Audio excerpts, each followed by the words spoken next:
India news हट, भारत की खबरें सच्चाई के साथ। यूजीसी पर बवाल। पीसीएस अलंकार अग्निहोत्री से बोले स्वामी मुक्तेश्वरानंद, हम आपको सरकार से बड़ा पद देंगे। शंकराचार्य स्वामी अभिमुक्तेश्वरानंद सरस्वती ने फोन पर पीसीएस अफसर अलंकार अग्निहोत्री से बातचीत की।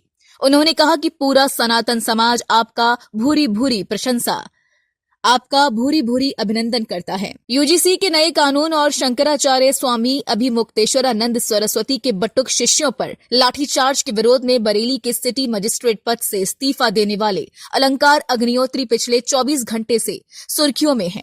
उनका इस्तीफा स्वीकार नहीं हुआ है और उन्हें अनुशासनहीनता के आरोप में सस्पेंड कर दिया गया है। इस बीच माघ मेले में मौजूद स्वामी अभिमुक्तेश्वरानंद सरस्वती ने फोन पर अलंकार अग्निहोत्री से बातचीत की। उन्होंने कहा कि जो पद सरकार ने दिया था उससे बड़ा पद धर्म के क्षेत्र में हम आपको देने का प्रस्ताव रखते हैं। स्वामी अभिमुक्तेश्वरानंद ने कहा, हम लोगों के मन में दो तरह की प्रतिक्रिया हो रही है।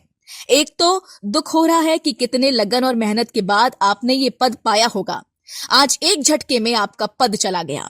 दूसरी तरफ सनातन धर्म के प्रति आपने जिस निष्ठा का परिचय दिया है उससे पूरा सनातनी समाज आह्लादित है और आपका भूरी भूरी अभिनंदन करता है।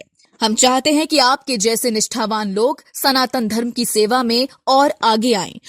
जो पद सरकार ने आपको दिया था उससे बड़ा पद आपको हम धर्म के क्षेत्र में देने का प्रस्ताव रखते हैं।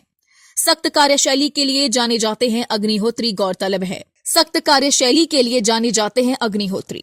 गौरतलब है कि प्रांतीय प्रशासनिक सेवा पीसीएस के 2019 बैच के अधिकारी अलंकार अग्निहोत्री ने राज्यपाल और बरेली के जिलाधिकारी अविनाश सिंह को ईमेल के माध्यम से अपना इस्तीफा भेजा था।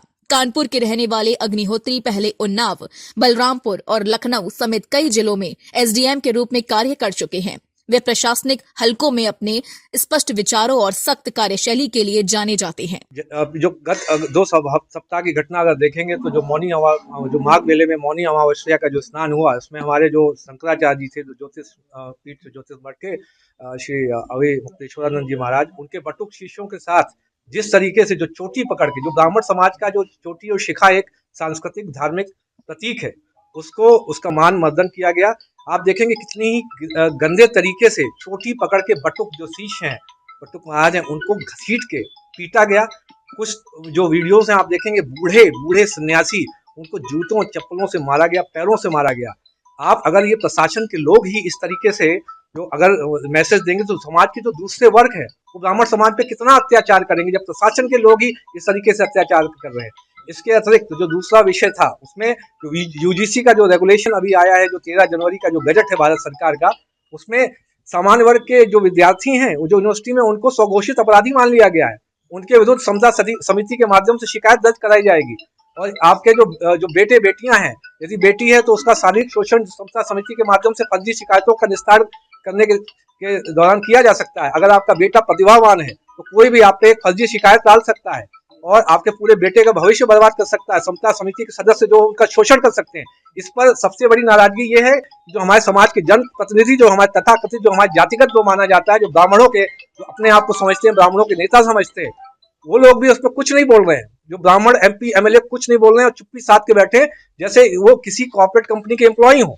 वो उनको लग रहा है कि किसी कॉर्पोरेट कंपनी के जो सीईओ होते हैं, जब तक उनको आदेश नहीं देंगे तब तक वो कुछ भी नहीं बोलेंगे। तो मैं तो अभी भी कहता हूं, आपको अगर थोड़ी सी रीढ़ है, शर्म है, थोड़ा जमीर बचा है, तो मैं ब्राह्मण एमपी एमएलओ से बोलता हूं कि आप जो है रिजाइन दे दे तत्काल। सामान्य वर्ग इस समय जो है देश में अब जो भारतीय जनता पार्टी का जो करंट एस्टेब्लिशमेंट है उसके साथ नहीं है।